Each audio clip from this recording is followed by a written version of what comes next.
Welcome to Go Home Heat, a wrestling podcast. This will be an NXT Sports Entertainment Wrestling Podcast, NXT version, Super Tuesday. Woo! This is actually in memory of Bullet Bob Armstrong, which I've said on the show many times is the guy that got me into pro wrestling, being from the Pensacola area. I would say we probably saw one of his last matches, too.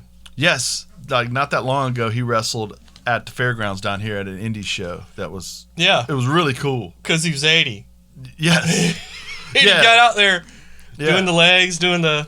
Oh, yeah. Did the dance. Yeah. But the guy he wrestled did a really good job of taking care of him, too. Yeah. And managed to lose to him. Yes. And still took care of him to do it. Well done. Yeah. First of all, thank you for that. And thank you, Bob, for all the memories and the sons and... All the Armstrongs, man. Road Dogg. Whew. Come on, Just man. a history. Like, I thought about all the great moments Road Dogg's been involved in or helped write or whatever, but then when you think of Scott and how many big matches he was in the middle of over the years, because he kind of was head referee post... What's the name of Quick Count guy? Earl Hebner. Earl Hebner. Scott kind of took over for him. Yeah. And now Scott was a good wrestler, too. Yeah, he was. None of them were as good as Brad. No. Brad was better bell to bell. Yes. Brad was better than Bob. Mm-hmm. Bob was the storyteller. Bob was the physical presence. Bob was one of the great promos of all time. Yes. You can go back on YouTube and find his old promos, and he just slaughters, right? Yeah. Jericho tells a story in one of his books about, I think, Smoky Mountain Wrestling promo day, and he said, I would just sit there and listen to different guys come in and out all day, studying them. And he said, Bob pulls in, walks in. It's the exact time he's supposed to be doing a promo. He walks in. He does his promo. It's 8-10 minutes. He walks out. He doesn't even really wait for them to tell him he's done. And he knows. He looks at whoever and says, "One take, guy. That's how it's done." Boom. Walks out. You know what I mean? And it was perfect. You know what I mean? Because that's who he was.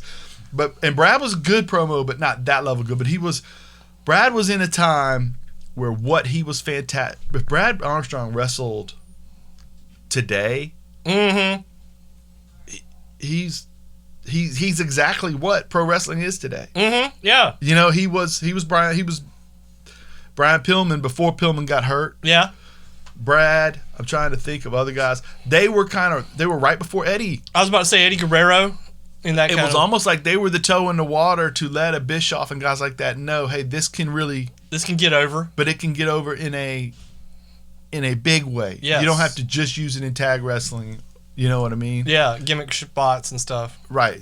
You can go top rope guys all the time, and it can work. And then Bischoff puts the foot in the water with the cruiserweights, and then eventually Guerrero breaks that all through.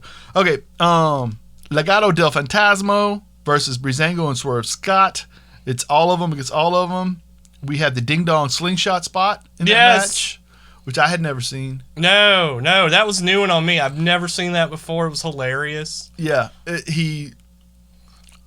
Tyler Breeze tries to do the sunset flip style thing, and once he's laying there on the ground, when it doesn't work, and his head and shoulders are between the legs of the guy who's trying to sunset flip, Breezango does the slingshot on his feet, and his head rams into the guy's. Yes.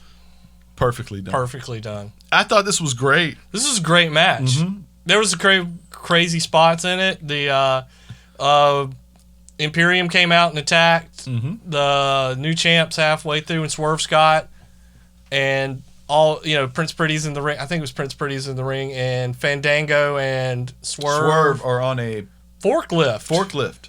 Forklift spots are always good in pro wrestling matches. Yes, they've always been good to me. Yes, and they have a forklift extended above the ring, so they're jumping from 12 feet or whatever instead of the regular 5 feet. I think is where a top turnbuckle is. Yeah. So they land on top of the competitors. Swerve winds up getting his finisher on Santos Escobar, who is your champion. So now we have solidified that this is our real feud here, and that they will probably have another battle over that Cruiserweight Championship, which I love it. I love this matchup. I love Breezango. I love Swerve Scott. Mm-hmm. I see Swerve Scott as a star. I do too. I see this. I see this faction. I see the Undisputed Era as we can go from show to show to show. We never have to break this faction up. Mm-hmm. And I see this faction the same way. Yes. But Undisputed Era's best years may not be behind them, but they're limited. Yeah. These are kids. You know what I mean? And there's no limit to what Escobar can do. No. And those other two kids are great too. Uh-huh. So he can pull them along. Yeah, as long as you ring the bell, those other guys are really good. So I can't wait. I love this match. Now, of course, like we said, Swerve wins, so we're moving on from that. Tegan Knox versus Candice LeRae in a video. We're just telling the story here. They're not really going to fight on this show, but that's where we're going. And they're pretty good at these backstage vignettes and all that. Well, so Tegan Knox goes through this whole, I don't want to live in a world where I'm not friends with Candice LeRae because we're best buddies, blah, blah, blah. Yeah, that ship sailed. Yeah.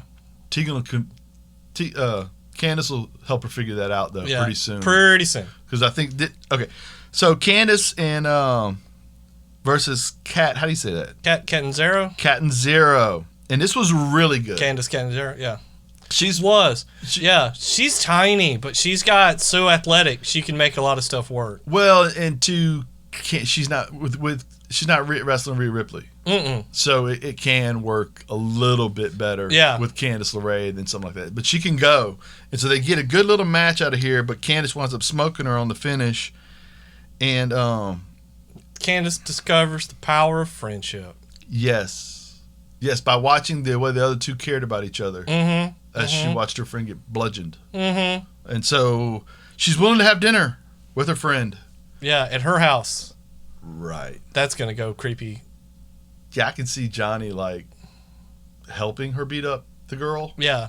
Or if nothing else, like cheering. Yeah, or sitting there eating while it's happening. Yay! Yeah. I love you so much that she's got her in, like, a submission hold in the living room floor. Okay. So then we move on to Rhea Ripley and her little promo. And she's tired of the Robert Stone brand and wants a steel cage match with Mercedes Martinez. And I'm fired up. Yes, let's do it. Moving on to Bronson Reed versus Timothy Thatcher. Now, that'll probably be next week, I think, the steel cage match. Yeah. Okay. Bronson Reed versus Timothy Thatcher. And this is really good.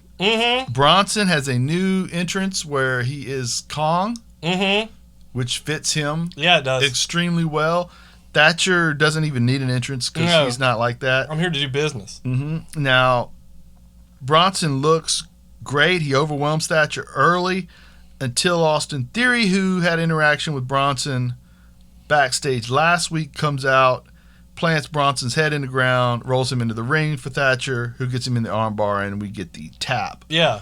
And I love this. I loved it. Yeah, you get Thatcher's going to be the first challenger for old Punishment Martin.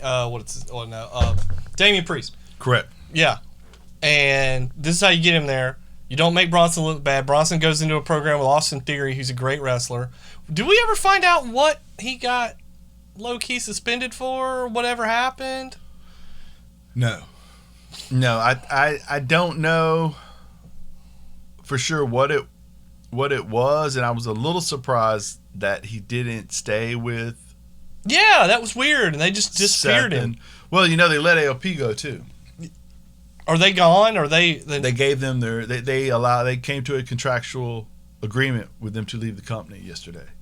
Oh no! So wait, yes, because now I might get to see AOP wrestle. Yeah. Well, the problem is though, every time they wrestle, they get hurt. They went without wrestling with Seth for so long. 3 matches in, they get hurt. One of them's hurt. They bad hurt. They had a push before. One of them gets hurt. Then it stinks. It stinks because they're really good. Where do you think they'll show up? I think New Japan.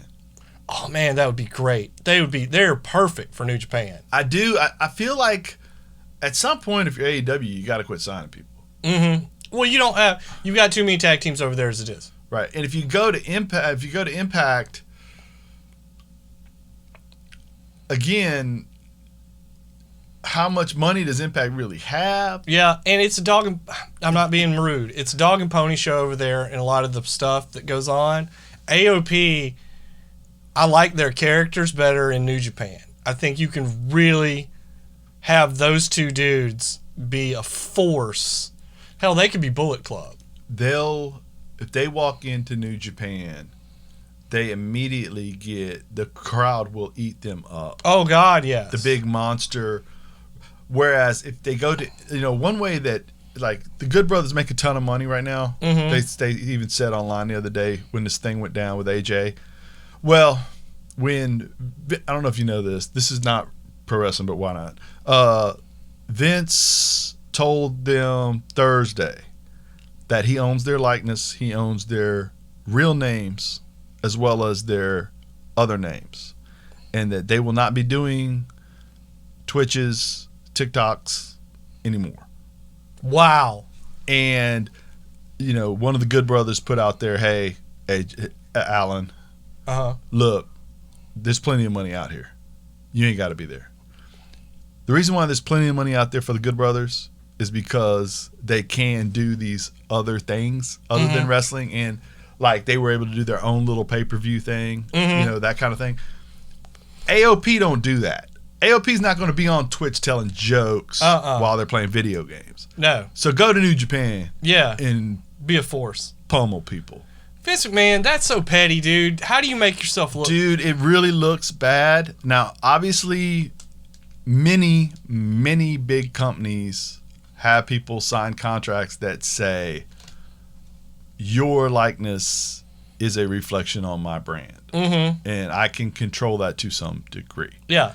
So the fact that legally, I saw a copy of Stephanie McMahon's contract today, this morning, and you can see in it, they highlighted it where it said, names I give you, real names. Mm-hmm. They highlighted that in the contract, real name. So you do, when you sign a contract with him, you sign your name over to Vince for the life of that contract. Mm-hmm. But I think what happened was AJ and a couple other guys on there, but mainly AJ this is the timeline. Wednesday, AJ says, I had COVID while at the beginning of all this, while at SmackDown. Mm-hmm. I don't think he said he worked with it, but the implication is that he found out he had COVID while he was, remember, yes, they had a little COVID outbreak there and everybody flipped out. And I guess they had 3 shows in the can, and they sent everybody home. They tested everybody, sent everybody home. They said, come back in 14 days, test everybody again. And then they started testing people. That's when Mox's wife gets it. So evidently AJ had it as well. The Miz may have had it, but he would never say that out loud. Yeah. But I've heard rumors that that's why he missed time. Thursday, Vince says, no more. Now, here's my thing, and I hope nobody takes this the wrong way because I know how everybody loves Randy Orton right now. A couple of months ago, Randy Orton said a racial slur, and he didn't mean it like whatever, but I'm not really cool with saying that anyway, but it happened. Yeah. And he's since apologized, and he has since doubled down in many different ways of trying to... Woken Viper. I don't think that he's lying. No. But on the heels of that, Vince did not say, no more Twitch. Mm-hmm. Yet here we are when a guy just tells you the truth about his health. Mm-hmm. And I want to say that was the same day that The Rock had come out. So it's entirely possible that, he's playing his game and somebody says, hey, The Rock just announced he had COVID. And he just said, yeah, I had it too. Mm-hmm. That's entirely possible. You know what I mean? And so the point of all that, I guess, is that Austin Theory is in NXT now and planted Bronson Reed's head in the ground and then rolls him into Thatcher, who gets the win with the bar and the tap. Now, we have moved on to, it seems like we have not had a lot to talk about because the main event is already here. Tommaso Ciampa, Finn Balor, Johnny Gargano, and Adam Cole. 60 minutes. And the reason why the main event's here is because it's a 60-minute Iron Man match. 60-minute Iron man match. And 4 dudes makes it easier than 2 dudes, though. It was amazing. Yeah. It was amazing the way these guys told story after story and gave you callback after callback. Yeah. And didn't we have a Finn Balor, Adam Cole, Bullet Club moment? You had that. Yeah, they did the Too Sweet, man. Yeah, and then they won. And then Finn dropped him. Absolutely, which you should have. Well, yeah. Because you got... I love that, dude. I was sitting there calling for it. I was like, man, give me the Bullet Club moment here. Acknowledge Absolutely. that these 2 dudes were both in that, Yeah, and because they did it, it almost makes it feel a little bit rock and rollish. Yes. A little punk rock. Uh-huh. We did it. You didn't tell us to do it, right? Uh-huh. And then we wound up having callbacks between the great DIY. Rivalries and tag team champions and all of that entails. I highly recommend going back and watching this, but with matches, there's a match and then there's a result. Mm-hmm. And we haven't discussed this.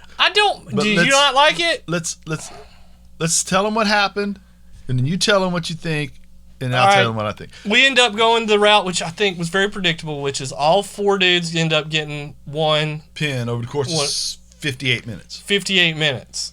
Then Finn Balor hits the coup de grace on Ciampa, am I right? Right. And gets the pin. And there's somewhere around 5 seconds. Yes, and out of nowhere, Adam Cole hits Finn with the last shot. And needed the back of the head. Flips him over at 2 seconds, but still gets a 3 count. I'm just saying. Right. And you end up with 2-2 tie. Right. And then now next week we're gonna have Finn versus Cole for the championship, winner take all, 1 pin. Yes. First fall. I liked it. I didn't mind because it was always going to be hard to get to. Okay. If you liked it, it was going to be hard to get to. You could have almost predicted it was going to happen. Yeah, well, that's my point right there. I'm asking you. I'm not telling you, by the way. Yeah, no. I did not think that somebody was going to get 3 pins or something like that. I figured it'd be like one person would get 2 pins or something like that. But I kind of figured they were going to get 2 matches out of this. Right. And that you were going to kind of narrow it, down. Mm-hmm. And of the 2 I'd like to see wrestle for it, I think that's the way to, Finn I think Finn's going to win. I don't think they put the belt back on Adam Cole. It seems like they decided to go away from that. Yeah. So, I kind of like it. I think that gives away Finn taking it off the guy who's kind of like one of the last great champions. Ciampa does not need to lose a championship match solo right now after he's just come back and gone further into the heel dome. Yeah. Gargano probably doesn't need to lose a one-on-one match where he is right now. No, he needs wins. Badly, because he's had a couple losses. Yeah. Finn has done his job putting over talent by winning and losing to him. Uh-huh. It is time for Finn to be rewarded, which he never would have gotten rewarded if Cross doesn't get injured. He would have been probably a sacrificial lamb to Cross. Yeah. But things happen. Hey. Life's different than, than the plan.